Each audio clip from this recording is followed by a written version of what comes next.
बिस्मिल्लाहिर्रहमानिर्रहीम।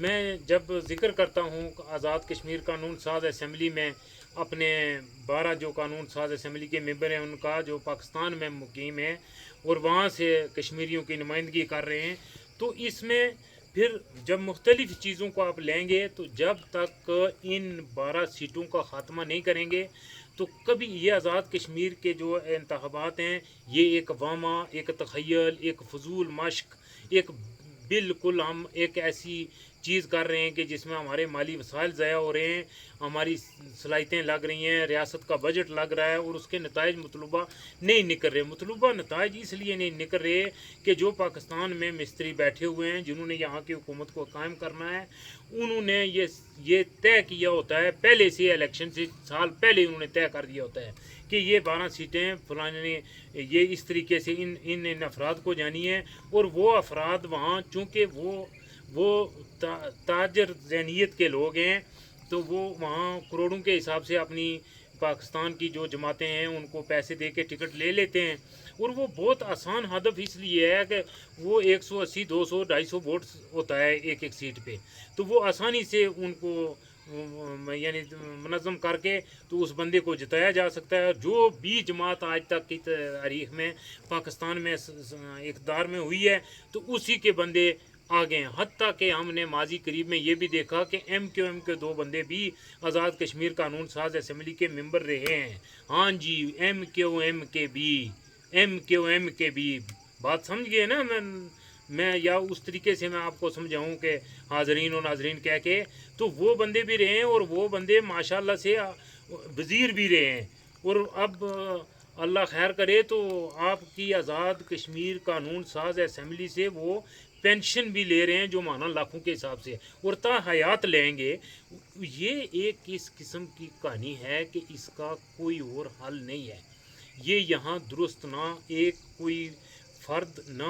पहली बात यह है कि आज़ाद कश्मीर में ये जो वो हमारी ओवरसीज़ कश्मीरी 3 साल के लिए हुकूमत का नज़्म व नक्श संभालेंगे, वो नया दस्तूर, नए चीज़ें और इन सब इदारों को नए सिरे से वो बनाएंगे। और इसमें वो चीज़ होगी, यानी अगर वो ज़रूरी समझेंगे तो माजरीन मुकीम की फिर सीटें, लेकिन उसका कोई तरीक़ाकार वज़ा किया जाएगा जो कि यहाँ इलेक्शन पे असर अंदाज ना हो।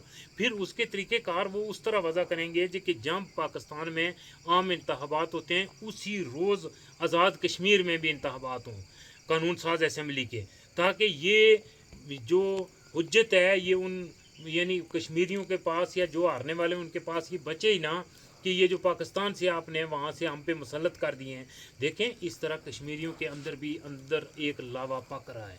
ये जो मैं बात कर रहा हूँ ये बहुत मैं गहराई से, और उसको ज़ाहिर है ये सोशल मीडिया पे उसको मैं जो किताबी शक्ल में उसको ले आ रहा हूँ उसमें इन चीज़ों को मज़ीद खोल के रख रहा हूँ।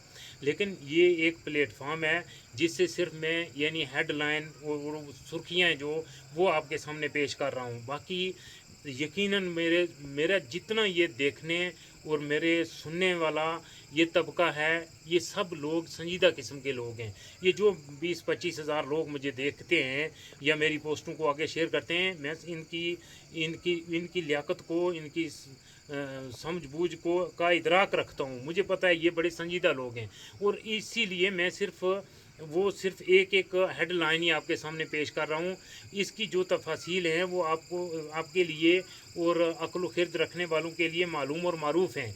तो ये जब हम एक ऐसी हुकूमत यहाँ ओवरसीज़ कश्मीरियों की कायम होगी, वो इदारे भी दुरुस्त करेगी और फिर वो इसका निज़ाम वज़ा करेगी कि यहाँ आम इंतखाबात किस तरह कर रहे हैं जिसमें कि कोई यानी साफ शफाफ इंतखाबात हों लोग। लेकिन यहाँ गुज़श्ता 70 सालों से यही होता है कि लोग, हत्ता कि मैं हाँ जिस हल्के में बैठा हूँ इससे लेकर मुजफ्फराबाद तक और पूरे आज़ाद कश्मीर के हर हल्के तक जहाँ भी होता है वो यही होता है। माजरीन मकीम के पाकिस्तान के सब हल्कों तक अगर वहाँ भी इंतखाबात कराने हैं या वो सीटें लेनी हैं तो वहाँ भी कोई साफ शफाफ निज़ाम वज़ा करना पड़ेगा।